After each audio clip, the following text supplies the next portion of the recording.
Well, Leah Lonnie and her husband, Peter Sodi, are the innkeepers of Three Rivers Bed and Breakfast up in California's Sequoia country. In fact, Three Rivers is a beautiful art community, and it is on a river, and it is at the entrance of Sequoia National Park, and you can also get to Kings Canyon National Park, Giant Sequoia National Monument, and Sequoia National Forest from there. So take a look at their website. It's threeriversbedandbreakfast.com. And Leah is back on Big Blend Radio today to get us all prepared for what's going on during the winter in Three Rivers and even up in the parks. It's a really beautiful time to get out there. Leah, how are you doing? Just great. It's a beautiful day in Three Rivers. How are you guys? Doing good. And when is it not a good day in Three Rivers? When is it not beautiful? I mean, it's always beautiful out there. That's right. It's beautiful. It's really beautiful. In winter, I know that in the summer it gets really, really busy because everybody's on summer vacation and they get into the parks. But I think winter is, I know we've stayed with you in winter and had a really good time going up in the snow. It's to me, a very magical time to visit Sequoia National Park and Kings Canyon and Three Rivers.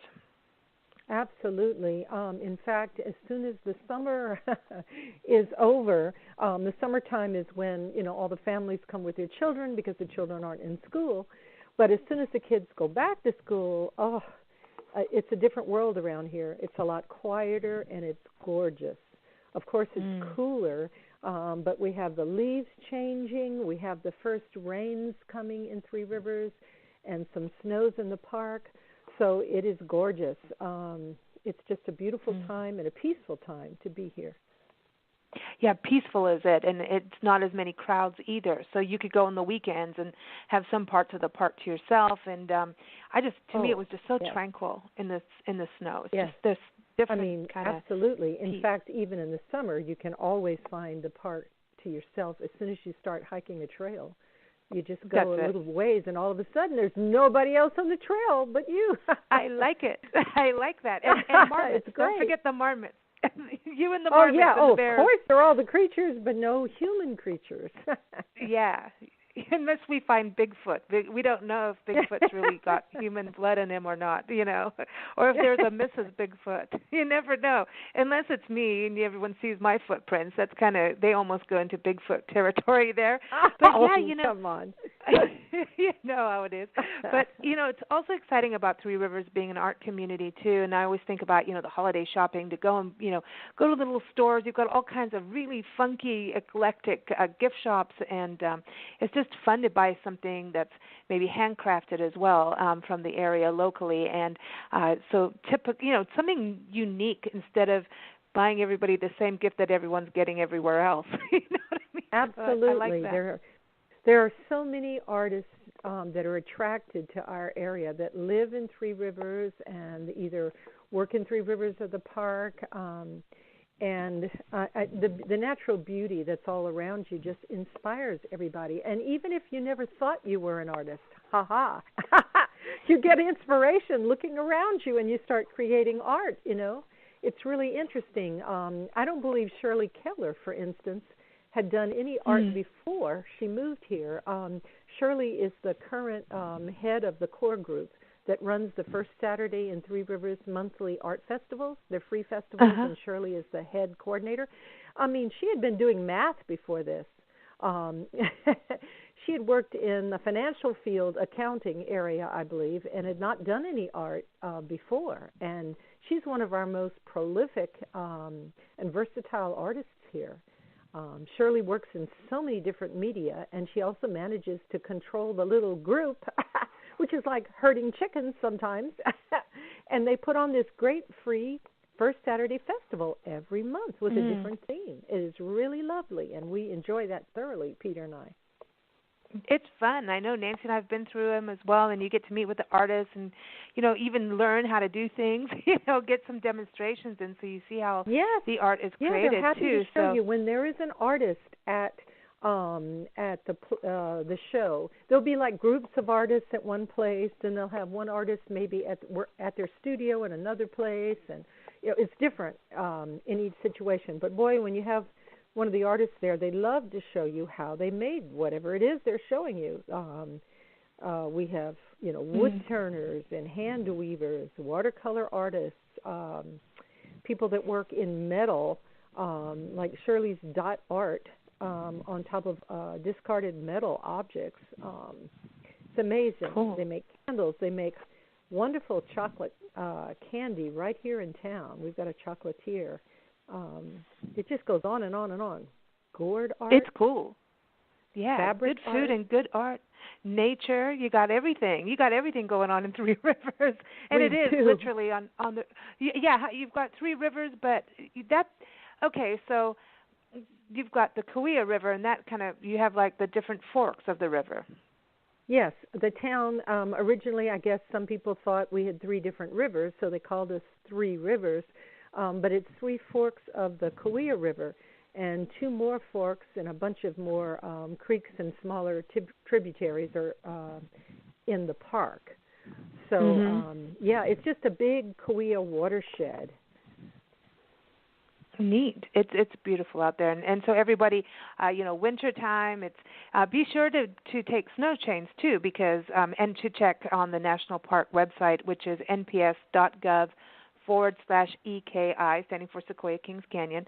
Again, it's nps.gov/SEKI, because that they keep you updated if there's any road closures and if there's snow, right? And they even have videos on their website on how to put snow chains on, which. Right. I've never had to use them after all these trips into parks and snow. I've never had to use them yet. So it's nothing really.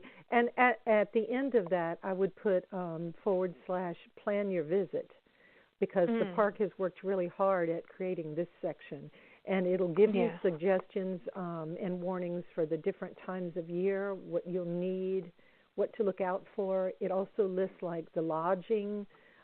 Within, I think, about 20 miles of the park, and restaurants, all kinds of helpful information.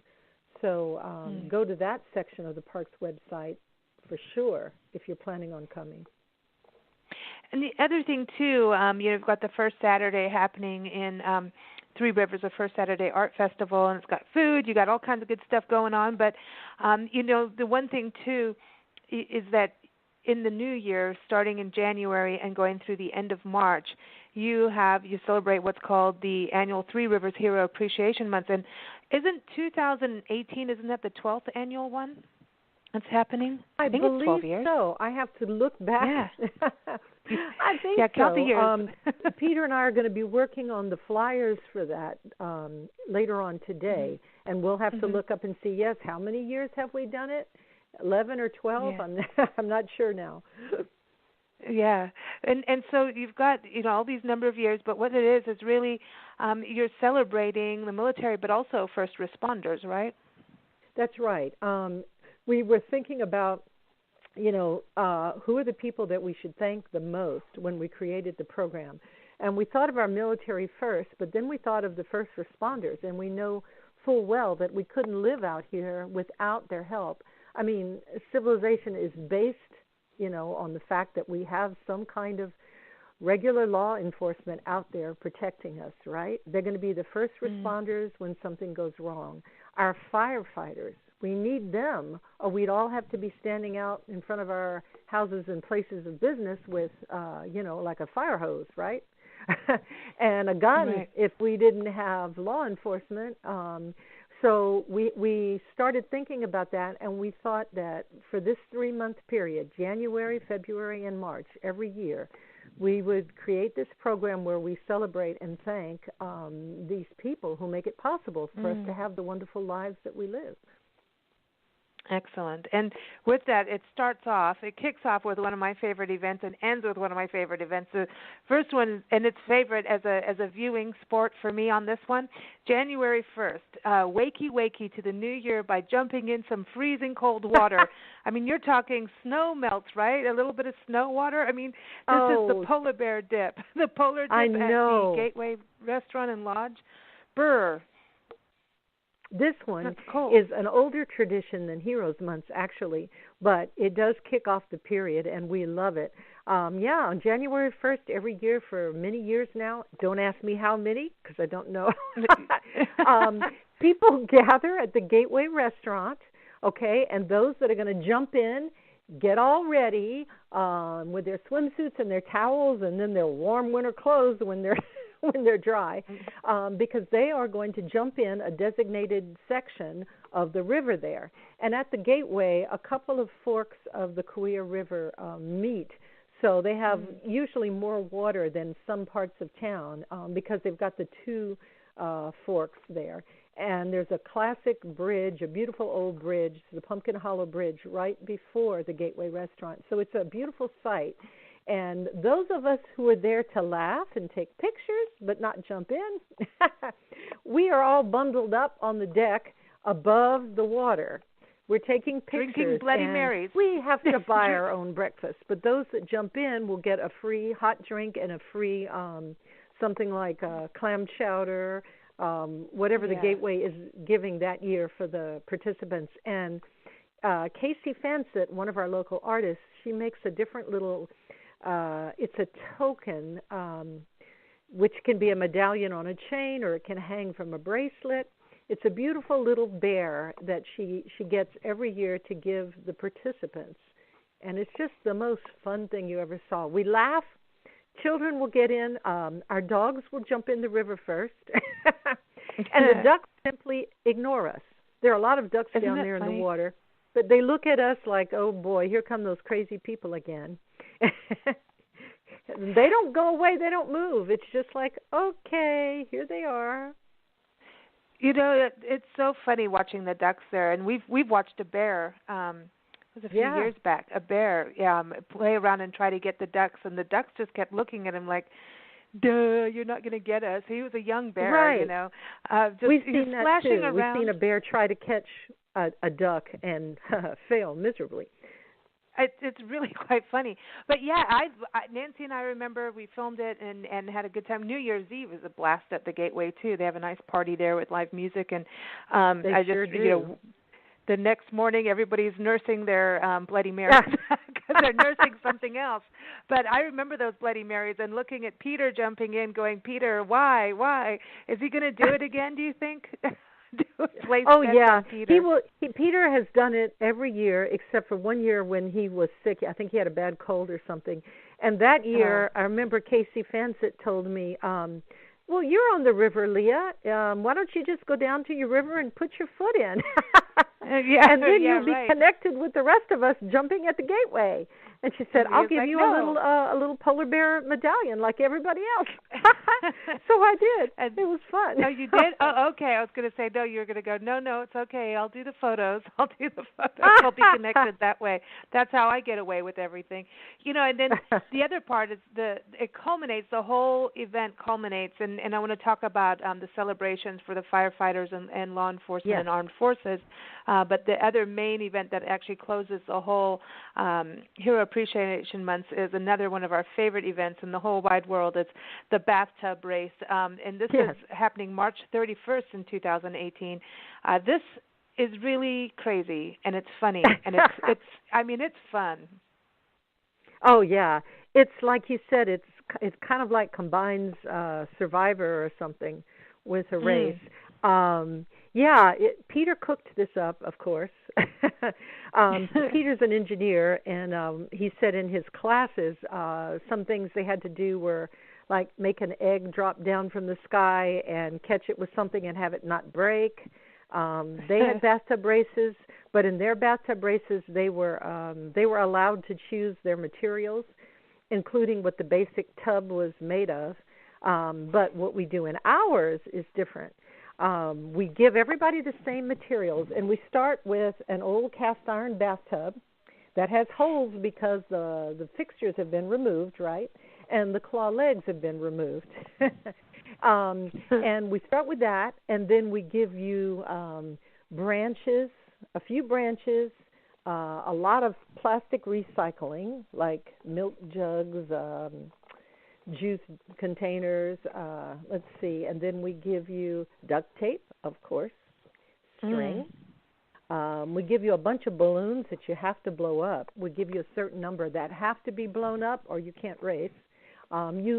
You can put them, when you blow the balloons up, you can put them in the garbage bags we provide, along with the plastic recyclables, and then that will help your boat float. But you have to figure out how to do it yourself, and you have to make your own paddle or pole, whether you're going to pole or paddle or both. Let's see. You have to be able to steer that thing, plug the holes. Oh, yeah, you have to carry the flags of your sponsors. These are some smaller branches, more like twigs, and we've put paper flags on them that show, like who's sponsoring the event. It could be the Women's Club of Three Rivers. They sponsored 2 teams last year. They sponsored the Sheriff's Explorers group. So that's a bunch of young men and women who are pretty wonderful, and they don't have the funds, so this pays for them to race. Different businesses will sponsor, like Todd's Pizza Factory also sponsored a team last year. Thank you, Todd. We sponsored, that's Three Rivers Bed and Breakfast. And what happens is this sponsorship money goes into a charity pot or pool. And whichever team wins, they get to say, okay, this is the charity that I want to give the money to. That's so cool. And it could be anything, any charity. It could be like the Three Rivers Bread Basket, which is our local food pantry. And they won the prize one year when the Gateway was racing, and the Gateway beat everybody. Comfort Inn has raced for many years, and they always race for the school. So Three Rivers Union School got the charity pool one time when Comfort Inn won. We've had the Boy Scouts, the local Boy Scouts race and win. We've had, businesses will just name their charity, if they win, and that's where the money goes. I love that. I think that is such a cool event. It's fun, but it's a great event with a cause, you know what I mean, and a mission. And I love that people can choose the nonprofits that they want to give to, because, people really do have their specific causes that they stand up for or advocate for. So it's a great way to have fun and get families together, get kids involved, and as I recall from it teaches kids, and not only kids, adults too, about how to physics, the laws of physics of what works, how gravity works, and how balloons work. That's right. They learn the hard way, but it's fun. One of the best things is the sound you hear when they start to take off. It's immediate laughter, because right away there's always somebody who didn't think it through, who's already sinking in the shallows, and it's just too funny. One year the lake level was low at the end of March, so these boats were in very shallow water, and the ones that didn't think about it and had blown up these balloons and put them underneath the raft they created to hold their tub, they were popping on the rocks and didn't get far at all. That's the year that Comfort Inn won for the school. They had figured it out, man, and they were way ahead of everybody. And you race to a limit line that we've drawn basically across that section of Lake Kauai, and we've parked our safety man there. That's Frank Root of Kauai Whitewater Rafting. He stays right there in his big blue rescue raft to pluck anybody out of the water that fell in. And if your boat goes under, we call Lake Patrol to come and get it. That's funny.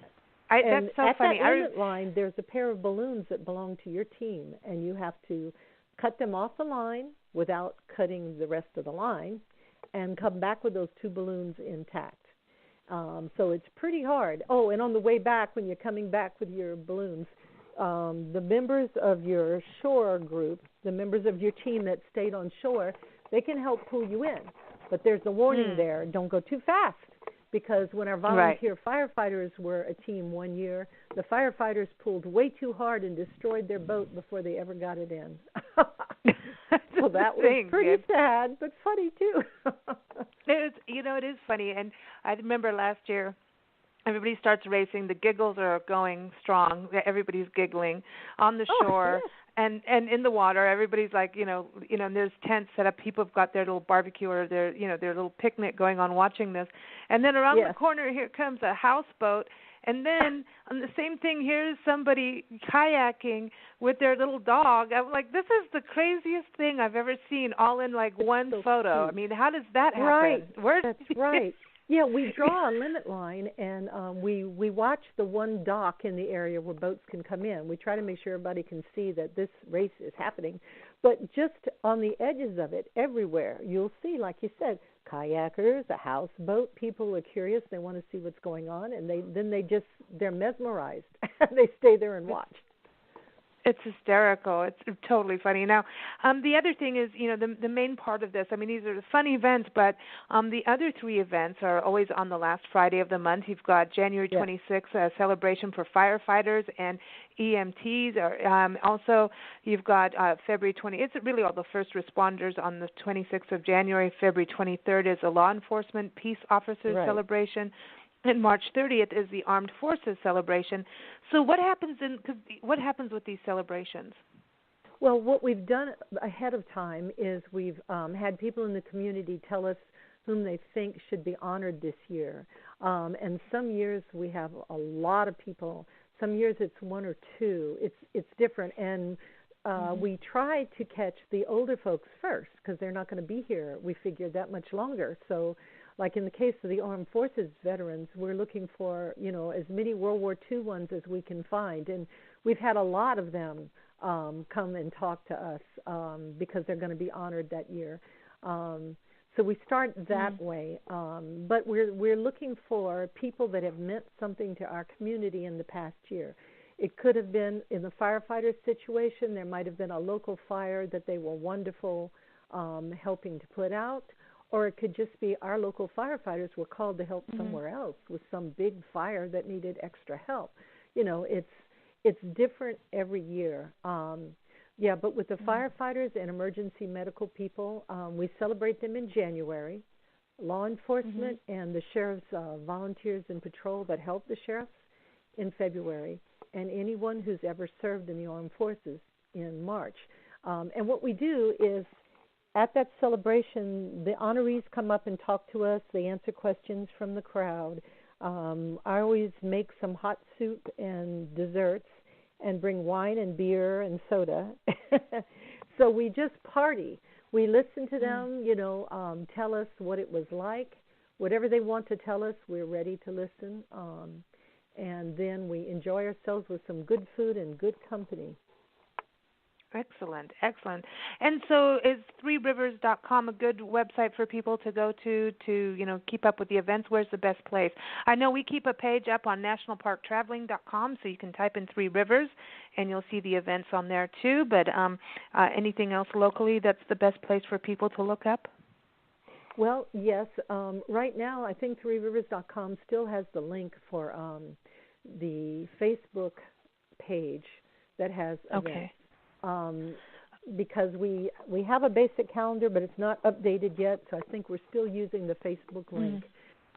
So what the link does is it leads you to an album we've made with flyers, and the flyers have all the events. Okay, great. There will, once Heroes Month starts, there will also be another link, and it'll lead you to the Heroes flyers in particular.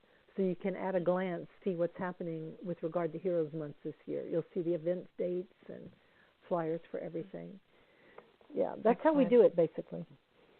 Excellent. And everybody, again, you can go to threeriversbedandbreakfast.com to learn more about Peter and Leah's beautiful B&B right on the river, and keep up with Leah's recipes also on blendradioandtv.com. Thank you so much, Leah, for the updates. Oh, you're welcome.